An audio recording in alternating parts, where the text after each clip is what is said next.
Everyone, welcome to the channel Gyapan entrance academy. So finally आज के इस वीडियो में भी हम लोग उर्दू कवायद पढ़ने वाले हैं, जो कि specially Bihar DElEd entrance exam के लिए है। लेकिन उससे पहले, आज का ये वीडियो स्टार्ट करने से पहले एक और ज़रूरी बात मैं आप सभी लोगों को बताना चाहती हूँ, और ये बहुत खुशी की बात है। बात यह है कि इसका जो अगला वीडियो आने वाला है, यानी कि नेक्स्ट वीडियो, उसमें मैं आप लोगों को वाहिद जमा का ऐसा ट्रिक बताने वाली हूँ ना, कि वैसा ट्रिक आप लोगों को YouTube पर कहीं नहीं मिलेगा। जी हाँ, वाहिद जमा एक ऐसा टॉपिक है जिससे क्वेश्चन हर एग्जाम में पूछे जाते हैं, सिर्फ डीएलएड एंट्रेंस में नहीं, हर एग्जाम में पूछे जाते हैं। और स्टूडेंट वाहिद जमा लफ्ज़ को याद करते हैं। इनफैक्ट कोई ट्रिक नहीं होता है, वाहिद जमा लफ्ज़ को याद ही करना पड़ता है। मैं खुद बताती हूँ आप सभी लोगों को कि वाहिद जमा लफ्ज़ को मतलब याद रखने का कोई ट्रिक नहीं है, आप लोग को याद ही रखना पड़ेगा। लेकिन कुछ दिनों में बहुत ज़्यादा मेहनत और मुशक्क़त करने के बाद वाहिद जमा लफ्ज़ को याद रखने का ट्रिक तैयार किया गया है, जो कि इसके नेक्स्ट वीडियो में मैं आप लोगों को बताऊंगी। मतलब कि पूरा YouTube के इतिहास में ऐसा पहली बार होगा कि वाहिद जमा लफ्ज़ को याद रखने का ट्रिक मैं आप लोगों को बताऊंगी,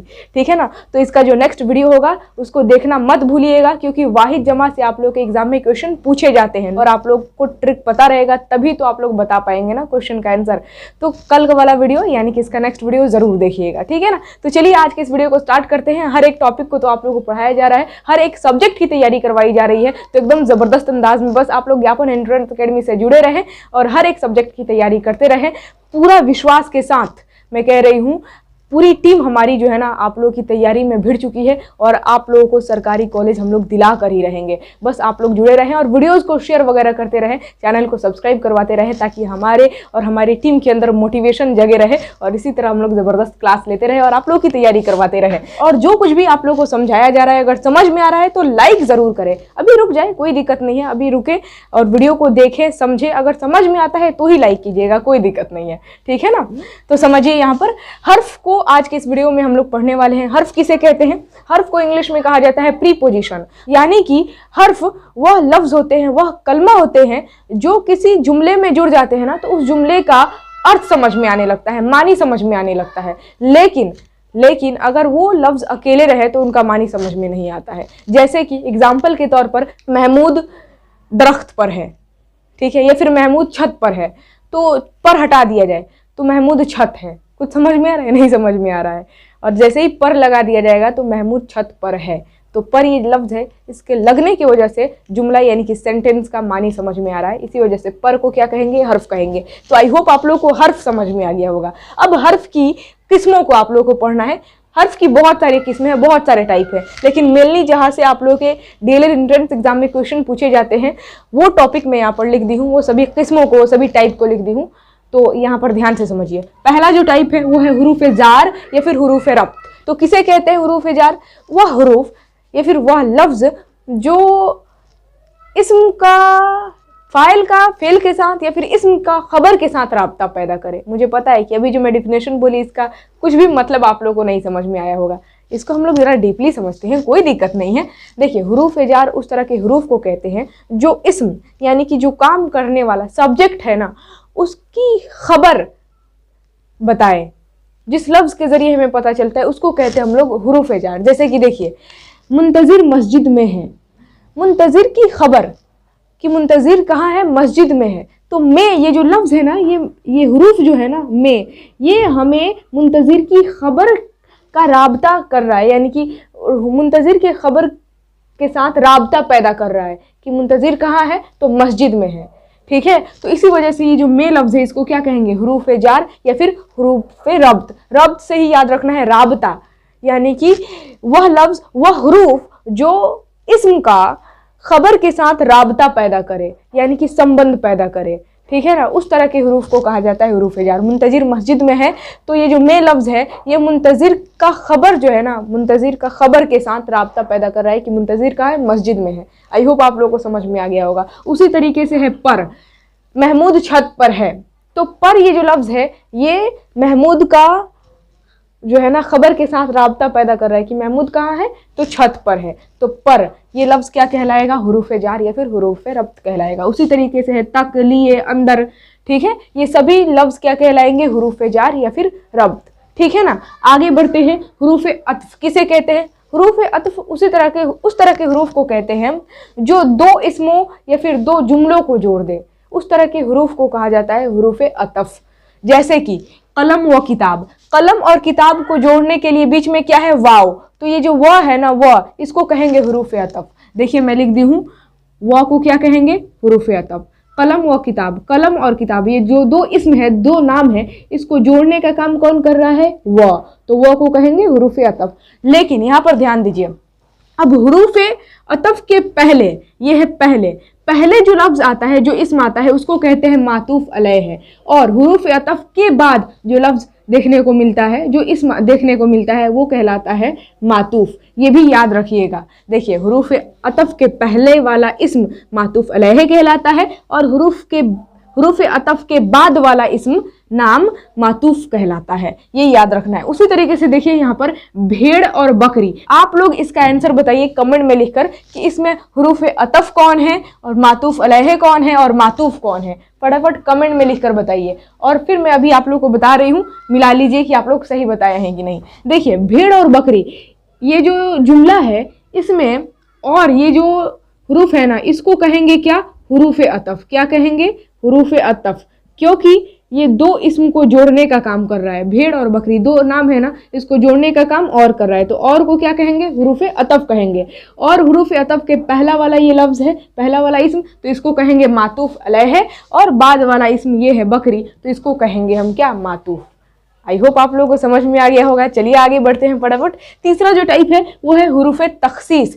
हुरूफ तखसीस उस तरह के हुरूफ को कहते हैं जो किसी इस्म, फेल या फिर फाइल के साथ लगकर उसके मानी में जोर पैदा कर दे, उस तरह के हुरूफ को कहा जाता है हुरूफ तखसीस। मुझे पता है कि यहाँ पर भी आप लोगों को कुछ खास समझ में नहीं आया होगा, तो यहाँ पर जरा एग्जाम्पल लेकर समझते हैं। देखिए यहाँ पर एक जुमला मैं लिख दी हूँ, बस इतनी सी बात। आप लोग बोलते होंगे ना, बस इतनी सी बात है, तो बस इतनी सी बात। यहाँ पर स्टार्टिंग में क्या लग गया है, बस, बस इतनी सी बात। तो बस लगने की वजह से ना इस जुमले में जोर पैदा हो जा रहा है। बस इतनी सी बात, जोर दिखाई दे रहा है ना, तो ये बस, ये जो हुरूफ है इसको क्या कहेंगे, हुरूफ तखसीस कहेंगे। तो इस जुमले में बस क्या हो जाएगा, हुरूफ तखसीस कहलाएगा। आई होप आप लोगों को समझ में आया है। समझ में आया है ना, तो फटाफट लाइक कर दे, लाइक करें फटाफट, फिर मैं आप लोगों को आगे समझाती हूँ, ठीक है ना। देखिए अब यहाँ पर समझिए, हुरूफ तखसीस, इसमें बस हो गया। उसी तरीके से तुम ही ने तो कहा था, तुम ही ने तो कहा था, तुम ही ने तो कहा था, तो इसमें जो ये तो है, इस जुमले में जोर पैदा कर दे रहा है कि तुम ही ने तो कहा था, जोर पैदा हो रहा है ना। तो इस तरह के हुरूफ को क्या कहेंगे, कहेंगे हुरूफ तखसीस। तो इसमें हुरूफ तखसीस कौन सा है, तो है। उसी तरह से सब लोग भागे तो हम भी रफू चक्कर हो गए, सब लोग भागे तो हम भी रफू चक्कर हो गए, तो हम भी, जोर पैदा हो रहा है ना, भी लफ्ज लगने की वजह से इस जुमले में जोर पैदा हो रहा है। तो भी ये जो हुरूफ है ये क्या कहलाएगा, ये कहलाएगा हुरूफ तखसीस। आई होप आप लोगों को समझ में आ गया होगा। आगे बढ़ते हैं फटाफट। चौथा जो टाइप है वो है हुरूफ फजाहिया। हुरूफ फजाहिया बहुत ही ज़्यादा आसान है, जरा समझिए। इतना आसान तो इस दुनिया में कोई और टॉपिक हो ही नहीं सकता। देखिए हुरूफ फजाइया उस तरह के हुरूफ को कहते हैं जो जोश व जज्बे की शिद्दत या फिर गम या फिर खुशी के हालात में बेतहाशा जुबान से निकल जाए, उस तरह के हुरूफ को कहा जाता है हुरूफ फजाइया। जैसे कि माशाअल्लाह, क्या बात है माशाअल्लाह, तो माशाअल्लाह खुशी या फिर गम या फिर जोश और जज्बे की हालत में, जोश या फिर जज्बे के मौके पर जो बेतहाशा जुबान से निकल जाए, उसको, उस तरह के हुरूफ को क्या कहते हैं, हुरूफ फजाइया। तो माशाअल्लाह, सुभान अल्लाह, वला हौला वला कुव्वता इल्ला बिल्लाह, ठीक है। तो ये सभी हुरूफ क्या कहलाएंगे, हुरूफ फजाइया कहलाएंगे। आगे बढ़ते हैं फटाफट। पांचवा जो टाइप है वो है हुरूफ इल्लत। हुरूफ इल्लत उस तरह के हुरूफ को कहते हैं जो किसी वजह या फिर सबब को जाहिर करे, यानी कि कोई काम क्यों हुआ है, मतलब सबब यानी कि कारण, वजह को जाहिर करे, उस तरह के हुरूफ को कहा जाता है हुरूफ इल्लत। जैसे कि क्योंकि, क्योंकि ये क्या कहलाएगा, हुरूफ इल्लत कहलाएगा, क्योंकि ये जाहिर कर रहा है कारण, क्यों काम हुआ। जैसे कि हम लोग बोलते हैं ना कि मैंने उसको ये काम करने से मना कर दिया क्योंकि उसकी तबीयत खराब है। तो क्योंकि बोलने की वजह से क्या जाहिर हो रहा है कि हम किसी चीज का कारण बता रहे हैं, वजह बता रहे हैं कि क्यों हुआ वो काम या फिर क्यों मैंने मना किया।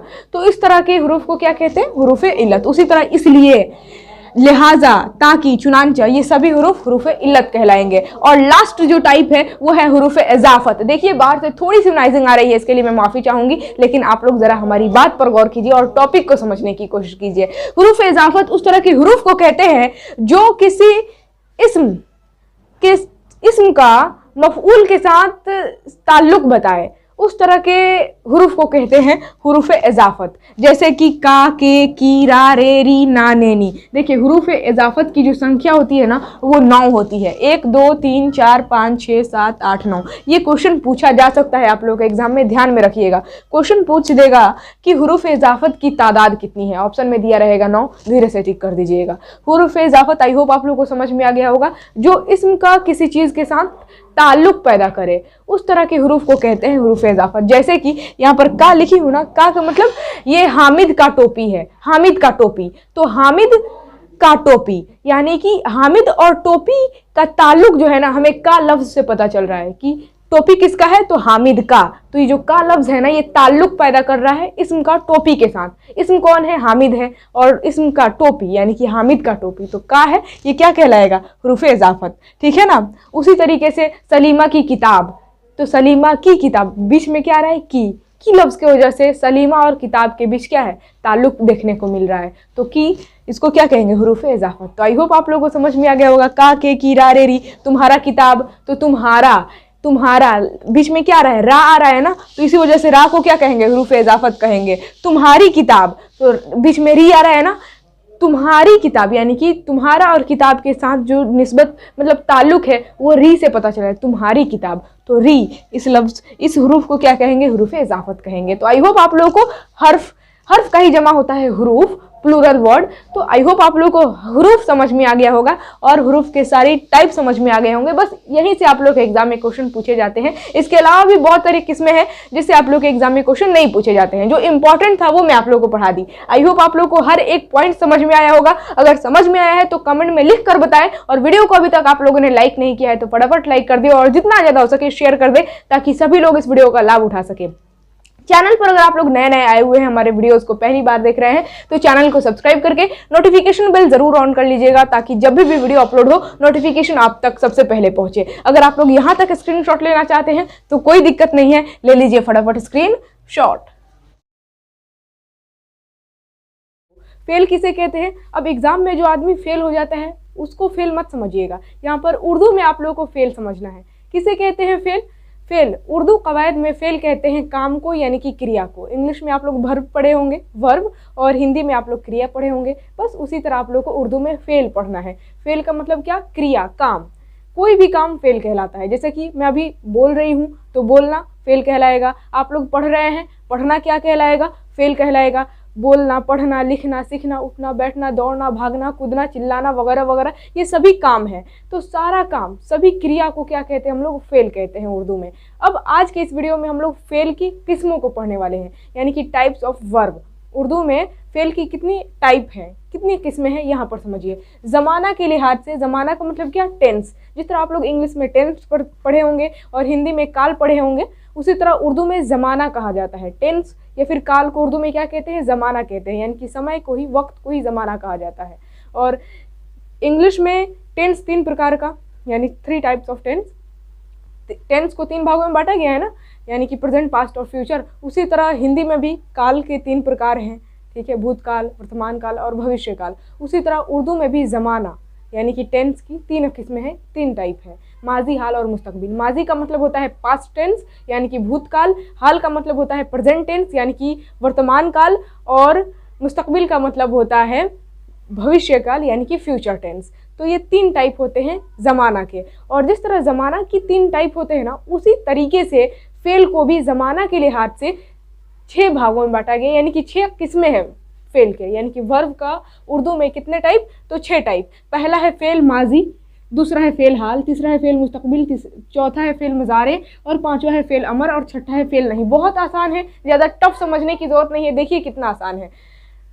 फेल माजी उस तरह के फेल, उस तरह के काम को कहते हैं जो माजी में यानी कि गुजरे हुए ज़माने में किया जा चुका हो, यानी कि पास्ट टाइम में गुजरे हुए ज़माने में, गुजरे हुए वक्त में जो काम हो चुका हो, उस तरह के काम को, उस तरह की क्रिया को कहते हैं फेल माजी। ठीक है ना। उसी तरह फेल हाल उस तरह के काम को कहते हैं जो अभी हाल में हो रहा है। अभी मैं आप लोगों को पढ़ा रही हूँ, ये क्रिया हो रही है, ये काम हो रहा है, तो ये फेल क्या कहलाएगा? फेल हाल कहलाएगा। और एक मुस्तकबिल है, यानी कि वैसा काम फेल मुस्तकबिल उस तरह के फेल, उस तरह की क्रिया को कहते हैं जो आने वाले ज़माने में, आने वाले समय में किया जाएगा, यानी कि जो काम भविष्य में किया जाए उस तरह के काम को, उस तरह के फेल को कहा जाता है फेल मुस्तकबिल। तो इन तीनों में तो खैर कोई दिक्कत नहीं है। जरा इसका एग्जाम्पल भी देख लीजिए। फेल माजी का एग्जाम्पल है सलीमा गई, यानी कि जाने का काम हो चुका है। सलीमा गई, जा चुकी है, यानी कि जाने का काम गुजरे हुए ज़माने में, पास्ट में हो चुका है। तो सलीमा गई ये क्रिया, ये फेल क्या कहलाएगा? फेल माजी। उसी तरह महमूद खत लिखता था, ठीक है, यानी कि लिखता था, पास्ट टाइम में लिखता था। अभी तो ये काम हो नहीं रहा है, यानी कि पास्ट टाइम में होता था ये काम, यानी कि ये काम पास्ट टाइम में हो चुका है। उस तरह के काम को कहते हैं फेल माजी। और फिलहाल सलीमा जा रही है, यानी कि अभी जा रही है, काम अभी हाल में हो रहा है, तो ये फिलहाल कहलाएगा। उसी तरह अहमद खत लिखता है, यानी कि प्रेजेंट टाइम में लिखता है, हाल में लिखता है, तो इसको फिलहाल कहेंगे, ठीक है। उसी तरह फेल मुस्तकबिल, सलीमा जाएगी, अभी गई नहीं है, जाएगी, यानी कि आने वाले समय में ये काम होगा, तो फेल मुस्तकबिल हो जाएगा। और अहमद खत लिखेगा, यानी कि खत अभी लिखा नहीं गया, आने वाले समय में लिखा जाएगा। इसी वजह से इस तरह के काम को क्या कहेंगे? फेल मुस्तकबिल कहेंगे। और क्वेश्चन भी इसी तरीके से पूछा जाएगा कि दर्ज झैल में से कौन फेल मुस्तकबिल है, या फिर फेल हाल है, या फिर फेल माजी है। इसी तरीके से करके क्वेश्चन पूछा जाता है। बहुत आसान क्वेश्चन होता है। देखिए, बिहार डीएलएड एंट्रेंस निकालना बहुत हलवा काम है, बहुत आसान काम है। क्वेश्चन का लेवल जो होता है ना उर्दू का, ज़्यादा टफ नहीं होता है, 10th लेवल पर बेस्ड होता है क्वेश्चन, ठीक है ना। अभी उर्दू कवायद में आप लोग को पढ़ा रही हूँ, हालांकि उर्दू अदब से भी आप लोग को पढ़ाया जाएगा और ऑब्जेक्टिव क्वेश्चन भी कराया जाएगा, एमसीक्यू भी कराया जाएगा। और हर एक टॉपिक को मैं आप लोग को कंप्लीट करा रही हूँ, तो टॉपिक को कंप्लीट कराने के बाद एमसीक्यू कराया जाएगा। आप लोग टेंशन नहीं लीजिए, एकदम ज़बरदस्त आप लोग की तैयारी कराई जा रही है। बस आप लोगों को जुड़े रहना है ज्ञापन एंट्रेंस अकेडमी के साथ, और तैयारी इसी तरह ज़बरदस्त अंदाज में करते रहना है, एकदम ढीला नहीं पड़ना है। इस बार तो गवर्नमेंट कॉलेज तो फिक्स करके रहना है, लेकर ही रहना है। तो चलिए आगे समझते हैं। फेल मज़ारे, फेल मज़ारे उस तरह के फेल को कहते हैं जिसका होना हमें हाल और मुस्तकबिल में पता चले, यानी कि हाल यानी कि प्रेजेंट में, और मुस्तकबिल यानी कि फ्यूचर में, हाल और मुस्तकबिल में होना पता चले, उस तरह के फेल को कहते हैं फेल मज़ारे। जैसे कि रिजवान आए, रिजवान आए, रिजवान आए, अभी आए कि बाद में आए, रिजवान आए, तो ये फेल क्या कहलाएगा? क्रिया कहलाएगा फेल मज़ारे। उसी तरह हम लोग बोले, हम लोग बोले, हम लोग बोले, तो बोले, हम लोग बोले, ये हाल को भी दर्शा रहा है और मुस्तकबिल यानी कि फ्यूचर को भी दर्शा रहा है। तो इस तरह के फेल को कहेंगे फेल मज़ारे। ये बहुत आसान होता है। आगे बढ़ते हैं। फेल अमर, उस तरह के फेल को कहते हैं जिस काम को करने के लिए हुक्म दिया गया हो, ठीक है। जैसे कि तुम इधर आओ, बुलाने का हुक्म दिया गया है, तुम इधर आओ, यानी कि काम करने का हुक्म दिया जा रहा है। तो इस तरह के काम को कहते हैं फेल अम्र। अम्र का मतलब समझ लीजिए कि फेल अम्र डायरेक्ट समझ में आ रहा है कि जिसमें हुक्म हो, ऑर्डर हो, तुम इधर आओ, तुम एक गिलास पानी लेकर आओ, तुम मेरा पैर दबाओ, मेरा गला दबाओ, वगैरह वगैरह, ठीक है। जिसमें ऑर्डर दिया जाए किसी काम को करने की, उस तरह के काम को कहा जाता है फेल अम्र। तुम पढ़ो, तुम लिखो, तुम कामयाब बनो। आप लोग ज्ञापन एंट्रेंस अकेडमी से जुड़े, सब्सक्राइब करें, जितना ज़्यादा हो सके वीडियोज़ को शेयर करें, सब्सक्राइब करवाएं, ठीक है ना। और डीएलएड एंट्रेंस एग्जाम को फोड़ कर आएँ और गवर्नमेंट कॉलेज लेकर आएँ और ज़बरदस्त अंदाज में तैयारी करके एक बहुत बढ़िया टीचर बने, गवर्नमेंट टीचर, और बहुत बढ़िया आप लोग काम करें, अपनी ज़िंदगी में सफलता को अचीव करें, उसके साथ साथ सैलरी बहुत अच्छा कमाएं और गरीबों की मदद करें साथ साथ में, ठीक है। तो वगैरह जिसमें हुक्म हो उस तरह के फेल को कहा जाता है फेल अम्र, ठीक है। छठा है फेल नहीं, जो कि लास्ट किस्म है फेल की। लास्ट टाइप फेल नहीं, नहीं से ही पता चल जा रहा है कि जिस काम को नहीं करने का ऑर्डर दिया गया हो, उस तरह के फेल को कहा जाता है, उस तरह के काम को कहा जाता है फेल नहीं। जैसे कि तुम मत जाओ, ऑर्डर दिया जा रहा है ना कि तुम मत जाओ, तुम वहाँ मत जाओ, ऑर्डर दिया जा रहा है। तो इस तरह के फेल, इस तरह के काम को क्या कहेंगे? फेल नहीं, जिसको नहीं करने का हुक्म हो। तुम लोग मत पढ़ो, तुम लोग मत पढ़ो, ठीक है। तो ये क्या होगा? फेल नहीं कहलाएगा, ठीक है ना। अब आगे बढ़ते हैं। ये तो ज़माना के लिहाज से फेल की 6 किस्में हो गई, 6 टाइप फेल का, यानी कि वर्ब का 6 टाइप आप लोग देख लिए और समझ भी लिए। अब देखिए इसमें जो फेल माजी है ना, फेल माजी, फेल हाल, फेल मुस्तकबिल, फेल मज़ारे, फेल अमर और फेल नहीं, ये 6 किस्में हो गई। लेकिन इसका जो पहला टाइप है फेल माजी, फेल माजी उस तरह के फेल को कहते हैं जो गुजरे हुए ज़माने में वो काम हो चुका हो, उस तरह के फेल को फेल माजी कहा जाता है। तो फेल माजी की 6 किस्मों को पढ़ना है। देखिए फेल की 6 किस्में, और इसका जो पहला किस्म है फेल माजी, फेल माजी की भी 6 किस्में होती है जिसको पढ़ना ज़रूरी है, और यहाँ से आप लोग के एग्जाम में नो डाउट क्वेश्चन पूछा जाता है। तो समझिए फेल माजी की भी 6 किस्में हैं, यानी कि 6 टाइप है। पहला है फेल माजी मुतलक, दूसरा है फेल माजी करीब, तीसरा है फेल माजी बईद, चौथा है फेल माजी इस्तिमरारी या फिर नातमाम, पांचवा है फेल माजी शकिया या फिर फेल माजी एहतमाली भी इसको कहा जाता है, और छठा है फेल माजी तमन्नाई या फिर इसको फेल माजी शर्तिया भी कहा जाता है। तो ये 6 टाइप आप लोगों को फेल माजी का समझना है। समझते हैं, फेल माजी उस तरह के काम को कहते हैं, मतलब ये ध्यान में रखना है कि फेल माजी मतलब क्या, वैसा काम जो गुजरे हुए ज़माने में हो चुका हो। जब भी मैं फेल माजी कहूँगी तो आप लोगों के दिमाग में ये ध्यान रहना चाहिए, ये बात ध्यान में रखना है आप लोगों को कि फेल माजी का मतलब जो काम बीते हुए समय में हो चुका हो, ठीक है ना। तो इसका जो सबसे पहला टाइप है फेल माजी मुतलक, उस तरह के फेल माजी को कहते हैं जिसको मतलब जिस काम को ख़त्म हुए पता ही ना चले कि कब ख़त्म हुआ है, कितना देर पहले ख़त्म हुआ है। जैसे कि महमूद आया, अभी आया कि बहुत पहले आया, ये काम पास्ट टाइम में हुआ है, ठीक है, लेकिन इस काम को ख़त्म हुए कितना देर हुआ है ये हमें नहीं पता चल रहा है। अभी आया कि बहुत पहले आया है ये नहीं पता है हमें। तो महमूद आया, इस तरह के फेल को क्या कहेंगे, फेल माजी मुतलक, जिस काम का ख़त्म होना हमें पता ही ना चले, ठीक है, यानी कि वो काम कब ख़त्म हुआ पास्ट टाइम में हमें नहीं पता हो, तो उस तरह के काम को कहते हैं फेल माजी मुतलक। महमूद आया, महमूद हंसा, ठीक है, सलीमा गई, अभी गई कि बहुत पहले चली गई, नहीं पता है, तो इस तरह के क्रिया को फेल माजी मुतलक कहेंगे। अब देखिए, फेल माजी करीब उस तरह के फेल को कहते हैं जो काम अभी अभी ख़त्म हुआ हो, ठीक है, जैसे कि महमूद आया है यानी कि इससे पता क्या चल रहा है कि महमूद अभी, मतलब ये आने का काम हुआ है, अभी तुरंत ख़त्म हुआ है, महमूद आया है। तो जिस काम को ख़त्म हुए ज़्यादा देर ना हुआ हो, उस तरह के काम को, उस तरह की क्रिया को कहा जाता है फेल माजी करीब। जैसे कि महमूद आया है, महमूद गया है, सलीमा हंसी है, ठीक है, वो चिल्लाई है मुझ पर, ठीक है ना, वे लोग मेरा मजाक उड़ाए हैं, ठीक है।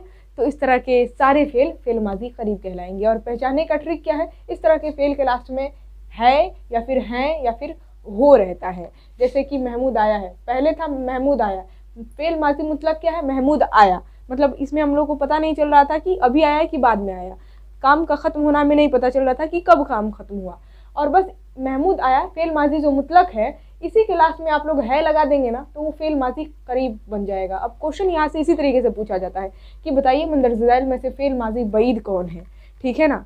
तो लास्ट में है, ये लास्ट वाला आप लोग को देखकर और पहचानना रहता है, बहुत आसान है। देखिए, फेल माजी करीब के लास्ट में है रहता है, ये वाला है या फिर हैं या फिर हो, तो उसको आप लोग को क्या कहना है, फेल माजी करीब, मतलब फेल माजी मुतलक के लास्ट में है लगा रहेगा। महमूद आया, ये फेल माजी मुतलक है और इसके लास्ट में है लग गया तो फेल माजी करीब हो गया। और उसी तरह महमूद आया, फेल माजी मुतलक के लास्ट में अगर था लग गया कि महमूद आया था, तो ये क्या हो जाएगा, फेल माजी बईद। फेल माजी बईद उस तरह के काम को कहते हैं जो बहुत पहले ख़त्म हो चुकी हो, यानी कि जिस काम को ख़त्म हुए बहुत देर हो चुकी हो, उस तरह के काम को कहा जाता है फेल माजी बईद। जैसे कि महमूद आया था, यानी कि ये जो आने का काम हुआ है बहुत पहले हो चुका है, महमूद आया था, ठीक है ना, यानी कि ये काम बहुत पहले हो चुका है, तो इसको क्या कहेंगे, फेल माजी बईद। और जैसा कि मैं आप लोगों को बताई कि फेल माजी मतलब महमूद आया जो है इसके लास्ट में था रहेगा। तो ये पहचानने का ट्रिक है, फेल माजी बईद के लास्ट में था, थे, थी रहता है। जैसे कि सलीमा गई थी, यानी कि लास्ट में क्या है, थी। सलीमा गई कहलाएगा फेल माजी मुतलक, और लास्ट में थी लगा दीजिए कि सलीमा गई थी, तो वो हो जाएगा फेल माजी बईद। और अगर आप लोग लास्ट में है लगा देंगे कि सलीमा गई है, तो वो हो जाएगा फेल माजी करीब, ठीक है ना। उसी तरह है चौथा टाइप फेल माजी इस्तिमरारी, या फिर इसको नातमाम भी कहा जाता है। महमूद आता था, यानी कि उस तरह के काम को कहते हैं फेल माजी नातमाम जो काम पास्ट टाइम में लगातार होता था, जो काम पास्ट टाइम में गुजरे हुए समय में कुछ अरसे तक लगातार काम होता था, उस तरह के काम को कहा जाता है फेल माजी इस्तिमरारी या फिर नातमाम। जैसे कि महमूद आता था, इसको पढ़कर आप लोगों को क्या समझ में आ रहा है, महमूद आता था यानी कि महमूद जो आने का काम करता था वो पास्ट टाइम में वो काम कंटिन्यूअस करता था, यानी कि महमूद आता था, ये काम लगातार पास्ट टाइम में हो रही थी। तो इसी वजह से इस तरह के फेल को क्या कहेंगे, फेल माजी इस्तिमरारी या फिर नातमाम। लास्ट में क्या है पहचानने का ट्रिक, ताथा लगा रहेगा, नहीं तो तीथी लगा रहेगा, नहीं तो तेथे लगा रहेगा। सलीमा जाती थी, यानी कि पास्ट टाइम में ये काम लगातार होता था, तो लास्ट में तीथी है ना, तो जिस फेल के लास्ट में तीथी लगा हो, ताथा लगा हो या फिर तेथे लगा हो, उस तरह के फेल को क्या कहेंगे, फेल माजी इस्तिमरारी। अब पांचवा जो टाइप है वो है फेल माजी शकिया, या फिर इसको एहतमाली भी कहा जाता है, नाम से क्लियर है शकिया, यानी कि वैसा काम जिसमें शक पाया जाता हो, उस तरह के काम को कहा जाता है फेल माजी शकिया। जैसे कि महमूद आया, ये तो फेल माजी मुतलक था, अब लास्ट में होगा लगा दीजिए, महमूद आया होगा। पता क्या चल रहा है इसमें? पता चल रहा है शक, यानी कि महमूद आया होगा, पता नहीं वो आया है कि नहीं आया, महमूद आया होगा, तो इसमें शक जाहिर हो रहा है ना, तो इस तरह के फेल को कहेंगे फेल माजी शकिया, क्योंकि इस काम में शक पाया जा रहा है कि ये काम हुआ है या नहीं हुआ है, तो इसको कहेंगे फेल माजी शकिया। और पहचानने का ट्रिक लास्ट में होगा या फिर होगी या फिर होंगे लगा रहता है, तो उसको कहेंगे आप लोग फेल माजी शकिया। उसी तरह जो लास्ट टाइप है फेल माजी की वो है फेल माजी तमन्नाई या फिर शर्तिया। तमन्नाई या फिर शर्तिया से ही पता चल रहा है, यानी कि जिस काम में तमन्ना पाया जाता हो या फिर शर्त पाया जाता हो, उस तरह के काम को क्या कहते हैं? फेल माजी तमन्नाई। जैसे कि काश महमूद आता, काश महमूद आता, तो इसमें तमन्ना पाया जा रहा है ना, काश महमूद 2 घंटे पहले आ जाता तो उसकी ट्रेन नहीं छूटती, तो इसमें शर्त पाया जा रहा है कि काश 2 घंटा पहले महमूद आ जाता तो उसकी ट्रेन नहीं छूटती, ठीक है ना। तो जिस फेल में शर्त दिखाई दे या फिर तमन्ना दिखाई दे, उस तरह के फेल को कहना है आप लोगों को फेल माजी तमन्नाई। पहचानने का ट्रिक क्या है? तो पहचानने का ट्रिक ये है कि इस तरह के फेल के लास्ट में ता ते ती लगा होता है। अगर आप लोग यहाँ तक स्क्रीनशॉट लेना चाहते हैं तो कोई दिक्कत नहीं है, ले लीजिए फटाफट स्क्रीनशॉट। फेल की ही किस्मों को, मतलब फेल के बहुत सारे टाइप हैं, तो उसमें से कुछ टाइप यहाँ पर भी मैं लिख दी हूँ। देखिए, सबसे पहले हम लोग पढ़ेंगे फेल मुफरद किसे कहते हैं। बहुत आसान है, टफ समझने की जरूरत नहीं है, बहुत आसान। फेल मुफरद उस तरह के फेल, उस तरह के काम को कहते हैं जिसमें सिर्फ एक लफ्ज हो, ठीक है, उस तरह के फेल को कहा जाता है फेल मुफरद। जैसे कि पढ़ना, ये एक काम है ना, पढ़ना एक क्रिया है, काम है, इसको कहेंगे फेल मुफरद। क्यों? क्योंकि इसमें एक लफ्ज है, पढ़ना, ये एक लफ्ज दिख रहा है ना, तो इसको क्या कहेंगे? फेल मुफरद। उसी तरह लिखना, सिर्फ इसमें एक लफ्ज है, कहेंगे फेल मुफरद। उसी तरह दौड़ना, हंसना, खेलना, कूदना, भागना, चिल्लाना वगैरह वगैरह, ये सारे एक लफ्ज के फेल हैं, यानी कि वैसे फेल है जिसमें एक लफ्ज है, तो इस तरह के फेल को कहेंगे फेल मुफरद। लेकिन वैसे फेल, वैसे काम जिनमें 2 लफ्ज हो, उस तरह के फेल को कहा जाता है फेल मुरक्कब। जैसे कि गाली देना, देखिए ये क्रिया है, काम है, गाली देना क्या है? क्रिया है ना, लेकिन इसमें 2 लफ्ज है, एक तो है गाली और दूसरा है देना, 2 लफ्ज देखने को मिल रहा है ना, तो ये वैसा फेल है जिसमें 2 लफ्ज है, तो इसी वजह से इस तरह के फेल को कहेंगे फेल मुरक्कब। उसी तरह चोरी करना, इसमें भी 2 लफ्ज है,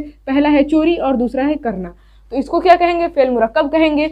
रिश्वत लेना, इसमें रिश्वत है, पहला लफ्ज, और दूसरा लफ्ज है लेना, तो ये 2 लफ्जों का फेल है, तो इसको कहेंगे फेल मुरक्कब। उसी तरीके से निकाल देना, उठा लेना, बिठा लेना वगैरह वगैरह। आगे बढ़ते हैं, अगला टाइप है फेल लाजिम। उस तरह के फेल को कहते हैं जो सिर्फ फाइल यानी कि सब्जेक्ट को चाहे, यानी कि काम करने वाले इंसान, काम करने वाले को चाहे, उस तरह के फेल को कहा जाता है फेल लाजिम। जैसे कि मैं बोल दी सिर्फ दौड़ा, तो दौड़ा, आप लोग सवाल करेंगे ना कि कौन दौड़ा?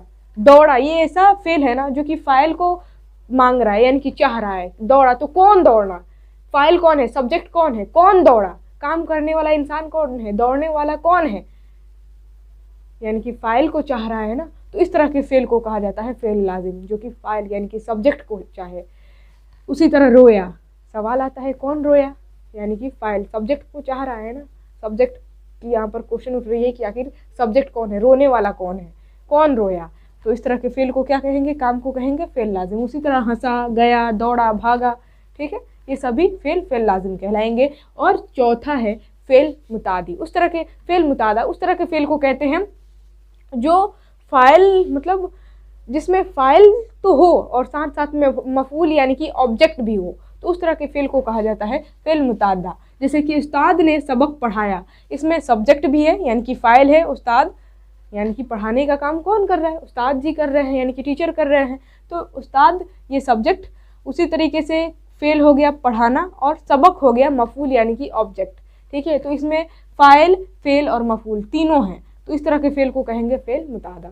उसी तरीके से रिजवान ने आम खाया, रिजवान हो गया फाइल यानी कि सब्जेक्ट, खाना हो गया फेल यानी कि वर्ब क्रिया, और आम हो गया मफूल यानी कि ऑब्जेक्ट, तो इसमें फाइल, फेल और मफूल तीनों है ना, तो इस तरह के फेल को कहेंगे फेल मुतादा, मतलब जिसमें फाइल और मफूल दोनों हो, ठीक है। तो ये चारों टाइप थे फेल की, और इसको याद रखना है, क्वेश्चन आप लोग के एग्जाम में नो डाउट पूछे जाते हैं। आगे बढ़ते हैं, अब आप लोगों को यहाँ पर थोड़ा सा पढ़ लेना है, सेगा या फिर ज़मीर की कुल तादाद कितनी है। क्वेश्चन इसी तरीके से पूछा था कि सेगा की तादाद कितनी है, कुल तादाद। कुल तादाद याद रखना है 6, यानी कि सेगा कितने होते हैं, सेगा की संख्या कितनी है, तो 6। सेगा बोलिए फिर ज़मीर बोलिए, बात एक ही है। ज़मीर का मतलब क्या होता है, प्रोनाउन, यानी कि जो लफ्ज़ नाम के बदले में यूज़ हो उस तरह के नाम को कहा जाता है क्या, ज़मीर, यानी कि प्रोनाउन। और उसी को क्या कहते हैं हम लोग, सेगा कहते हैं। और ख़ास तौर से सेगा लिखकर आप लोग के एग्जाम में क्वेश्चन पूछा जाता है। ज़मीर मतलब उतना नहीं लिखता है, सेगा लिखता है, हालांकि कहीं कहीं ज़मीर भी लिख देता है, लेकिन दोनों नाम इसी वजह से तो मैं बता रही हूँ कि ताकि कोई भी लिख कर पूछे क्वेश्चन आप लोग कंफ्यूज ना हो। देखिए सेगा, जैसा कि मैं आप लोग को बताई कि जो इंसान के नाम के बदले में लफ्ज़ यूज़ होता है ना, उस लफ्ज़ को कहा जाता है सेगा। जैसे कि आप लोगों का कुछ ना कुछ नाम है, लेकिन आप लोगों के नाम लेने के बजाय मैं कौन सा लफ्ज़ यूज़ कर रही हूँ, आप लोग, यानी कि इंसान के नाम के बदले आप लोग, ये जो लफ्ज़ है ना ये यूज़ हो रहा है, तो आप लोग ये लफ्ज़ क्या कहलाएगा, सेगा कहलाएगा। उसी तरह मैं अपने नाम के बदले में कौन सा लफ्ज़ यूज़ कर रही हूँ, अपने आप को मैं क्या कह रही हूँ, मैं कह रही हूँ, तो मैं ये जो लफ्ज़ है ये भी क्या कहलाएगा, सेगा कहलाएगा। मतलब कि जो लफ्ज़ नाम के बदले में, किसी शख्स के नाम के बदले में यूज़ हो उस तरह के लफ्ज़ को सेगा कहते हैं। ये आप लोगों को मैं पहले भी बता चुकी हूँ, ठीक है। अब देखिए सेगा की जो संख्या है वो 6 है। कौन कौन सा, पहला है वाहिद मुतकल्लिम, दूसरा है जमा मुतकल्लिम, तीसरा है वाहिद हाजिर, चौथा है जमा हाजिर, पांचवा है वाहिद गायब और छठा है जमा गायब। समझिए किसे कहते हैं, वाहिद मुतकल्लिम उस तरह उस सेगा को कहते हैं। सेगा मतलब आप लोग को समझना है लफ्ज़, मतलब कि जो लफ्ज़ बोलने वालों के लिए इस्तेमाल हो और बोलने वाला शख्स वाहिद हो, यानी कि अकेला हो, और वो अपने नाम के बदले में जो लफ्ज़ यूज़ करे उसको कहते हैं वाहिद मुतकल्लिम। जैसे कि मैं बोल रही हूँ और मैं अकेली हूँ, हमारे अलावा और इस यहाँ पर कोई नहीं है, तो मैं अकेली हूँ और मैं बोल रही हूँ, तो मैं अपने नाम की जगह कौन सा लफ्ज़ यूज़ कर रही हूँ, मैं। तो मैं ये जो लफ्ज़ है ना इसको कहेंगे क्या, वाहिद मुतकल्लिम, याद रखिएगा। तो वाहिद मुतकल्लिम का एग्जाम्पल क्या हो जाएगा, मैं। एग्जाम्पल भी मैं लिख दी, मैं, यानी कि यहाँ पर मैं बोल रही हूँ, बोलने वाली इंसान मैं हूँ, और मैं अपने नाम की जगह कौन सा लफ्ज़ यूज़ कर रही हूँ, मैं, और मैं वाहिद हूँ, अकेली हूँ, तो मैं ये जो लफ्ज़ है क्या कहलाएगा, वाहिद मुतकल्लिम कहलाएगा। लेकिन बोलने वाला इंसान एक से ज़्यादा हो और वो अपने नाम की जगह पर जो लफ्ज़ यूज़ करता है उसको कहते हैं जमा मुतकल्लिम। जैसे कि अगर मैं यहाँ पर अकेली हूँ तो मैं अपने आप को मैं बोलूँगी और बोल भी रही हूँ, तो ये लफ्ज़ तो वाहिद मुतकल्लिम कहला रहा है। लेकिन अगर यहाँ पर एक से ज़्यादा लोग रहते हैं, 2, 3, 4, तब यहाँ पर मैं यूज़ ना करके मैं क्या बोलती, हम लोग बोलती, कि हम लोग ये फैसला किए हैं। तो यहाँ पर मैं ना बोलकर क्या बोला जाएगा, हम बोला जाएगा। अगर एक से ज़्यादा लोग रहते तो क्या बोला जाता, हम लोग, ये लफ्ज़ यूज़ होता, हम या फिर हम लोग। हम लोगों ने ये फैसला किया है कि एकदम ज्ञापन एंट्रेंस अकेडमी पर बिहार डीएलएड एंट्रेंस एग्ज़ाम की तैयारी फ्री ऑफ कॉस्ट ज़बरदस्त अंदाज में कराई जाएगी। तो हम लोग से क्या पता चल रहा है कि बोलने वाला जो शख्स है वो एक से ज़्यादा लोग हैं, ठीक है, यानी कि जमा लोग हैं।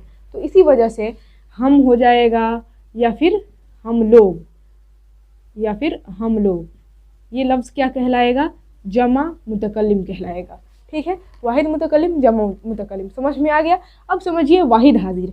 सुनने वाला जो व्यक्ति होता है, सुनने वाला शख्स, अगर वो वाहिद हो और उसके नाम की जगह जो लफ्ज़ इस्तेमाल हो उस तरह के लफ्ज़ को कहा जाता है वाहिद हाजिर। जैसे कि अगर आप हमारे वीडियोज़ को अकेले देख रहे हैं, आप अकेले हैं, या फिर मैं यहाँ पर बोल रही हूँ और हमारे सामने कोई आदमी अकेला है, तो उसको मैं क्या कहूँगी, तुम मेरी बात को समझ रहे हो ना, या फिर आप हमारी बात को समझ रहे हैं ना। यानी कि अगर व्यक्ति, सुनने वाला इंसान अकेला है तो उसको या तो मैं तुम कहूँगी या फिर आप कहूँगी, यानी कि उसके नाम के बदले में या तो मैं तुम लफ्ज़ का यूज़ करूँगी नहीं तो आप लफ्ज़ का यूज़ करूँगी।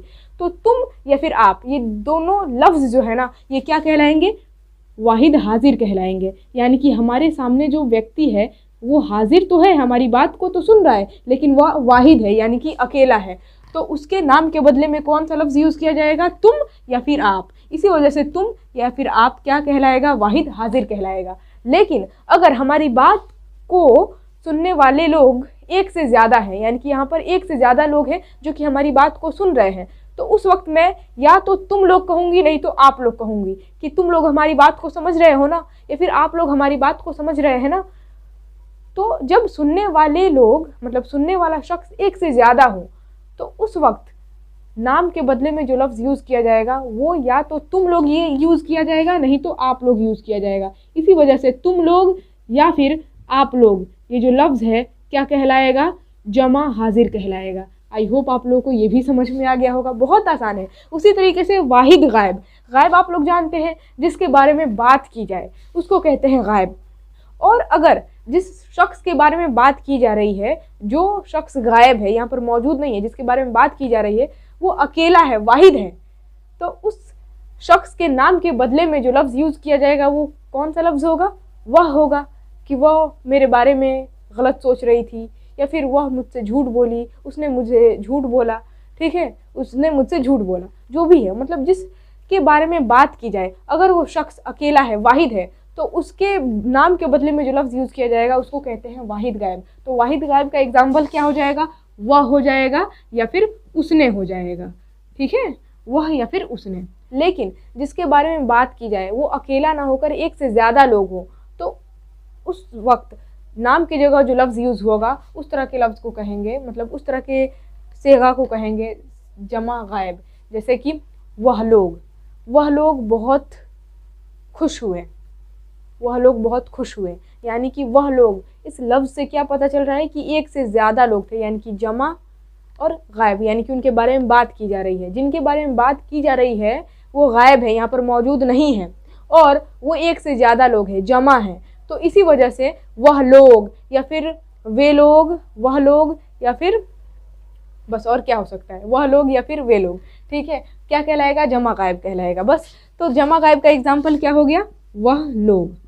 तो ये हो गया जमा गायब का एग्जाम्पल। यहाँ तक कि उन लोगों को भी समझना चाहिए, इस तरह से भी कभी कभी बोला जाता है कि उन लोगों को समझना चाहिए, तो उन लोग, ये भी तो जमा गायब कहलाएगा, क्योंकि जिसके बारे में बात की जा रही है वो लोग यहाँ पर मौजूद नहीं है, गायब है, और प्लस एक से ज़्यादा लोग हैं, तो उन लोगों के नाम की जगह पर कौन सा लफ्ज़ यूज़ हो रहा है, उन लोग, तो इसको भी आप लोग जमा गायब कह सकते हैं। बस ये ध्यान रखना है कि जिसके बारे में बात की जाए उसके नाम की जगह अगर वो एक से ज़्यादा लोग हैं और उन लोगों के नाम की जगह जो लफ्ज़ यूज़ होगा उसको जमा गायब कहते हैं। तो फाइनली यहाँ पर सारा टॉपिक कंप्लीट होता है। आई होप आप लोगों को समझ में आया होगा। अगर आप लोग यहाँ तक स्क्रीनशॉट लेना चाहते हैं तो कोई दिक्कत नहीं है, ले लीजिए फटाफट स्क्रीनशॉट।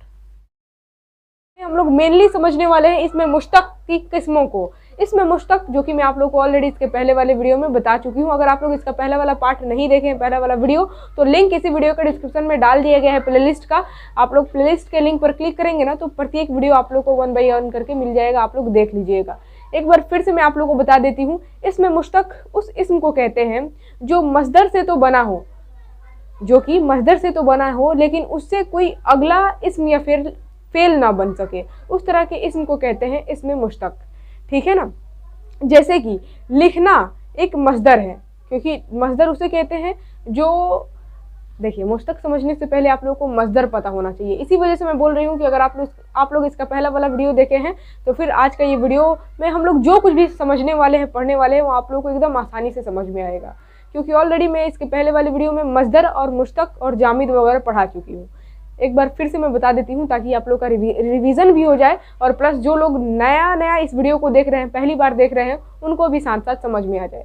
देखिए, मस्दर कहते हैं जो लफ्ज़ किसी दूसरे लफ्ज़ से ना बना हो लेकिन उससे ढेर सारे इस्म और फेल बन जाए। जैसे कि लिखना अपने आप में एक लफ्ज़ है, लिखना किसी दूसरे लफ्ज़ से नहीं बना हुआ है, लेकिन लिखना से ढेर सारे इस्म और फेल बन जाते हैं। जैसे कि लिखना से लिखने वाला, लिखने वाली, लिखती है, लिखेगी, लिख रहा है, लिख रही है, लिखता रहेगा, वगैरह वगैरह।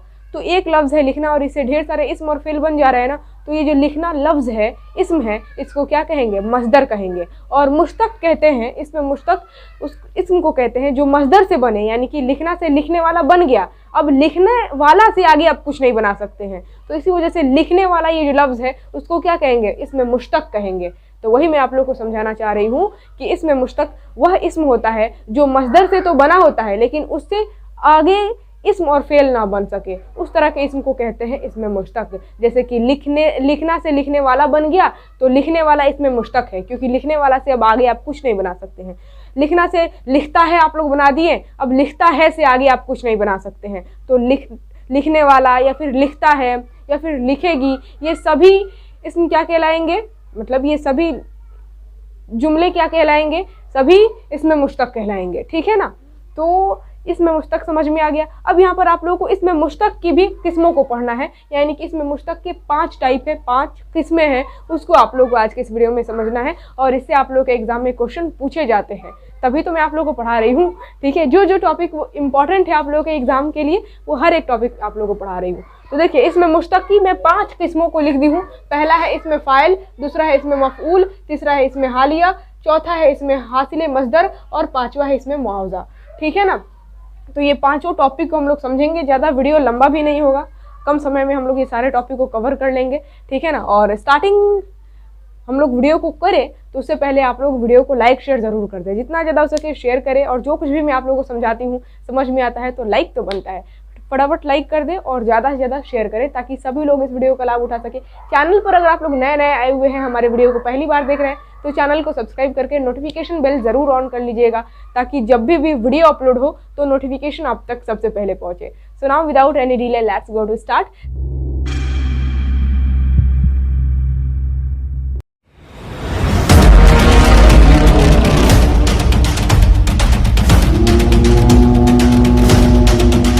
समझते हैं इसमें मुश्तक की ये 5 किस्मों को, यानी कि 5 टाइप को।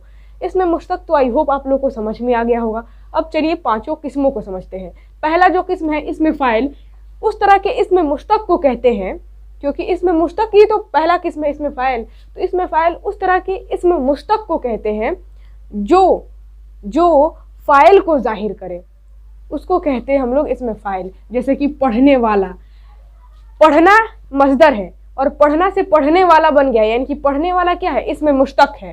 ठीक है। और पढ़ने वाला जो इसमें मुश्तक है, पढ़ने वाला इस लफ्ज़ से जाहिर क्या हो रहा है, पढ़ने वाला से लफ्ज़ से जाहिर हो रहा है कि पढ़ने वाला कोई काम करने वाला है। यानी कि पढ़ने वाला किसको कहा जाता है, जो पढ़ने का काम कर रहा हो, यानी कि जो व्यक्ति काम करता है उसको हम क्या कहते हैं उर्दू में, उसको फ़ाइल कहते हैं, सब्जेक्ट कहते हैं।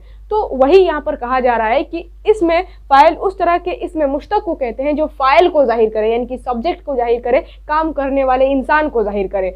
तो पढ़ना से पढ़ने वाला ये जो इसमें मुश्तक है बना है, पढ़ने वाला से हमें फ़ाइल का पता चल रहा है, यानी कि फ़ाइल सब्जेक्ट जाहिर हो रहा है, यानी कि पढ़ने वाला यानी कि इंसान है जो कि काम कर रहा है। ठीक है। तो पढ़ने वाला ये क्या होगा, इसमें फ़ाइल कहलाएगा, क्योंकि इससे फ़ाइल जाहिर हो रहा है, काम करने वाला इंसान जाहिर हो रहा है। ठीक है। उसी तरह लिखने वाला, चलने वाला, बोलने वाला, सोचने वाला, दौड़ने वाला, भागने वाला, चिल्लाने वाला वगैरह वगैरह वगैरह, जिससे फ़ाइल जाहिर हो, यानी कि सब्जेक्ट काम करने वाले इंसान का पता चले, उस तरह के इसमें मुश्तक को कहते हैं हम लोग इसमें फ़ाइल। ठीक है ना। उसी तरीके से है दूसरा टाइप इसमें मफ़ऊल। देखिए समझ में आ रहा है तो कमेंट में लिख कर बताइए। ठीक है ना। और वीडियो को लाइक फटाफट कर दे और जितना ज़्यादा हो सके शेयर कर दे। ठीक है ना। और ज़्यादा से ज़्यादा अगर आप लोग हो सके तो दूसरों से सब्सक्राइब भी करवाएं, क्योंकि हम लोग को 1 लाख सब्सक्राइबर ये टारगेट को भी तो पूरा करना है। चलिए, दूसरा जो टाइप है वो है इसमें मफ़ऊल। इसमें मफ़ऊल उस तरह के इसमें मुश्तक को कहते हैं। इसमें मुश्तक का मतलब समझिएगा, ये हमेशा ध्यान में रखिएगा कि जो मसदर से बना हो, यानी कि लिखना, पढ़ना, हंसना, खेलना, दौड़ना, उठना, बैठना, जिस लफ्ज़ के लास्ट में ना होता है ना, उसको कहते हैं हम लोग मसदर। ठीक है। ये पहचानने का ट्रिक भी है, जैसा कि मैं आप लोगों को पहले बता भी चुकी हूँ। तो याद रखिएगा, जब भी मैं इसमें मुश्तक कहूँगी तो आपको ये चीज़ ध्यान में रहना चाहिए कि इसमें मुश्तक मतलब कि जो मसदर से बना हो। ठीक है। मसदर से, जैसे कि लिखना, पढ़ना, खेलना, दौड़ना, उठना, बैठना, जिसके लास्ट में ना हो, तो जो मसदर से बना हो वो है इसमें मुश्तक। ये चीज़ ध्यान में रहना चाहिए। तो वही यहाँ पर कहा जा रहा है कि इसमें मफ़ऊल उस तरह के इसमें मुश्तक को कहते हैं जो किसी का मफ़ऊल होना जाहिर करे। ठीक है। मफ़ऊल यानी कि ऑब्जेक्ट होना जाहिर करे, उस तरह के इसमें मुश्तक को कहा जाता है इसमें मफ़ऊल। मुझे पता है कि आप लोगों को नहीं समझ में आया है, ज़रा एग्जाम्पल लेकर समझते हैं। एग्जाम्पल में है पढ़ी हुई किताब। आप ज़रा बताइए, पढ़ी हुई किताब, सब्जेक्ट आप लोग को पता है, जो इंसान काम करता है उसको हम लोग कहते हैं सब्जेक्ट, यानी कि काम करने वाले इंसान को हम लोग सब्जेक्ट यानी कि फ़ाइल कहते हैं। ठीक है। उर्दू में फ़ाइल। और काम करना क्या कहलाता है, फ़ेल कहलाता है। जैसे कि पढ़ी हुई किताब, पढ़ना क्या कहलाएगा, काम, फ़ेल कहलाता है। और जिस पर काम का असर पड़े उसको कहते हैं हम लोग मफ़ऊल। जैसे कि हामिद आम खा रहा है, तो हामिद सब्जेक्ट यानी कि फ़ाइल कहलाएगा, क्योंकि काम कर रहा है, वो खाने का काम कर रहा है, तो हामिद हो जाएगा फ़ाइल। और कौन सा काम कर रहा है, तो खाने का काम कर रहा है, तो खाना हो जाएगा फ़ेल। और क्या खा रहा है, तो आम खा रहा है, यानी कि हामिद के खाने का असर किस पर पड़ रहा है, तो आम पर पड़ रहा है, तो आम को कहेंगे मफ़ऊल यानी कि ऑब्जेक्ट। तो जिस पर काम का असर पड़े उसको कहते हैं हम लोग क्या, मफ़ऊल यानी कि ऑब्जेक्ट। तो यहाँ पर यही बताया जा रहा है कि वह इसमें मुश्तक जो किसी का मफ़ऊल होना जाहिर करे उसको कहते हैं हम लोग इसमें मफ़ऊल। पढ़ी हुई किताब, हमें यहाँ पर पता चल गया है कि किताब क्या है, मफऊल है, क्योंकि पढ़ने का असर किताब पर पड़ा है। तो जिस पर असर पड़ता है उसे क्या कहते हैं हम लोग, ऑब्जेक्ट यानी कि मफऊल कहते हैं। तो यहाँ पर किताब क्या है, मफऊल है। लेकिन इस मफऊल को मफऊल होना कौन जाहिर कर रहा है, पढ़ी हुई किताब। ये किताब पढ़ी गई है, हमें पता कैसे चल रहा है, क्योंकि इसके आगे लगा हुआ है पढ़ी हुई। ये पढ़ी हुई अगर नहीं रहता तो हमें पता चलता कि ये ऑब्जेक्ट है, नहीं पता चलता। तो वही मैं आप लोगों को समझाने की कोशिश कर रही हूँ कि जो लफ्ज़ किसी का मफऊल होना जाहिर करे उस लफ्ज़ को कहते हैं हम लोग इसमें मफऊल। पढ़ी हुई हो जाएगा इसमें मफऊल, और किताब है मफऊल यानी कि ऑब्जेक्ट। लेकिन इसमें मफऊल कौन है, पढ़ी हुई, क्योंकि पढ़ी हुई से ही हमें पता चल रहा है कि किताब क्या है, ऑब्जेक्ट है। यानी कि किताब जाहिर हो रहा है, मतलब किताब ऑब्जेक्ट हमें जाहिर हो रहा है, पता चल रहा है किस लफ्ज़ के ज़रिए, पढ़ी हुई के ज़रिए। तो पढ़ी हुई कहलाएगा इसमें मफऊल। उसी तरह लिखा हुआ ख़त, इस पूरे आप कह सकते हैं जुमले में ख़त क्या है, ख़त मफऊल है यानी कि ऑब्जेक्ट है। हमें कैसे पता कि ये ऑब्जेक्ट है, क्योंकि आगे क्या लिखा हुआ है, लिखा हुआ, यानी कि लिखा हुआ ख़त, मतलब कि ख़त का ऑब्जेक्ट होना जाहिर कर रहा है लिखा हुआ। तो लिखा हुआ कहलाएगा इसमें मफऊल और ख़त कहलाएगा मफऊल। ठीक है, लिखा हुआ ख़त यानी कि ख़त ऑब्जेक्ट है और जाहिर कर रहा है कौन सा लफ्ज़, तो लिखा हुआ। यानी कि लिखा हुआ से हमें पता चल रहा है कि ख़त क्या है, मफऊल है, ऑब्जेक्ट है। तो इसी वजह से लिखा हुआ हो जाएगा इसमें मफऊल और ख़त हो जाएगा मफऊल। आई होप आप लोगों को समझ में आ गया होगा। और मैं आप लोगों को एक ही बात को दोबारा तिबारा इसलिए कहकर समझाती हूँ ताकि आप लोगों को 1% भी आप लोग के अंदर डाउट ना रहे, बहुत ही बेहतरीन ढंग से क्रिस्टल क्लियर हो जाए। ठीक है ना, चलिए आगे बढ़ते हैं फटाफट। तीसरा जो टाइप है वह है इसमें हालिया। इसमें हालिया उस तरह के इस्म को कहते हैं जो किसी इस्म या फिर मफऊल, मतलब जो किसी फ़ाइल या फिर मफऊल का हालत बयान करे, उस तरह के इसमें मुश्तक को कहते हैं इसमें हालिया। हालिया नाम से ही क्लियर है, जो किसी का हालत बयान करे।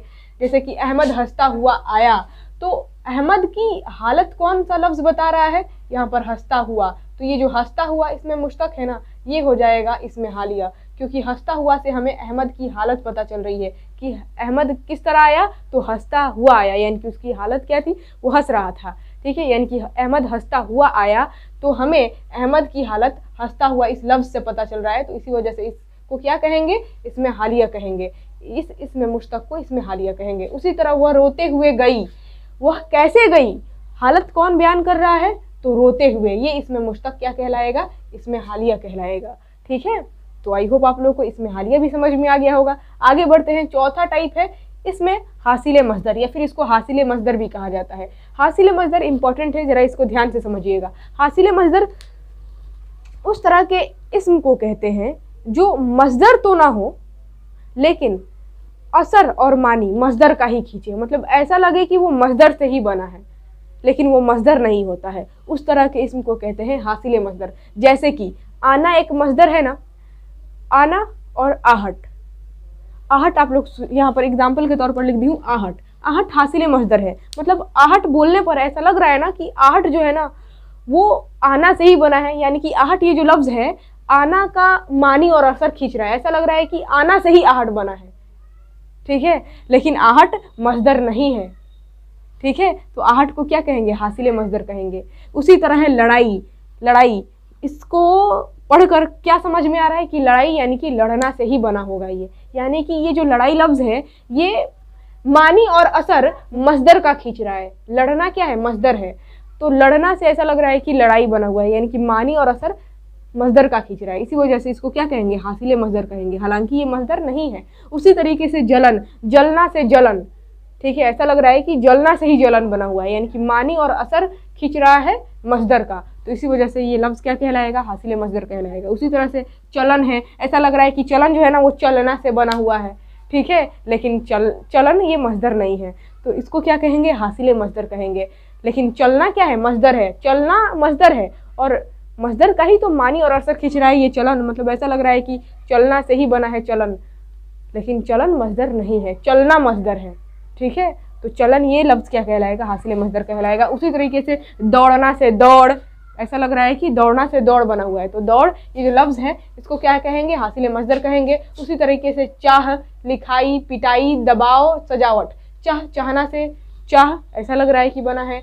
लिखाई, इस लफ्ज़ से क्या पता चल रहा है कि लिखना से लिखाई बना है। असर और मानी मजदर यानी कि लिखना का खींच रहा है। उसी तरह पीटना से लग रहा है कि पिटाई बना हुआ है। उसी तरह दबाव है, ऐसा लग रहा है कि दबाना से दबाव बना हुआ है, यानी कि मानी और असर दबाना यानी कि मजदर का खींच रहा है ये लफ्ज़, तो उसको क्या कहेंगे, हासिल मजदर कहेंगे। उसी तरह सजाना से लग रहा है सजावट बना हुआ है। तो ये सभी लफ्ज़, इतना सारा ढेर सारा एग्जाम्पल लिख दी हूँ मैं, ये हासिल मजदर कहलाएगा। ठीक है, अब लास्ट जो टाइप है वो है इसमें मुआवजा। इसमें मुआवजा उस तरह के इसम को कहते हैं जो मेहनत या फिर मजदूरी, मतलब कि जो मेहनत मजदूरी के बदले में मुआवजा के तौर पर इस्तेमाल किए जाए उसको कहते हैं इसमें मुआवजा। एग्जाम्पल लेकर समझते हैं, जैसे कि खोदना, मेहनत मजदूरी का काम है खोदना, मतलब मेहनत मजदूरी के बदले में जो इस मुआवजा के तौर पर इस्तेमाल हो।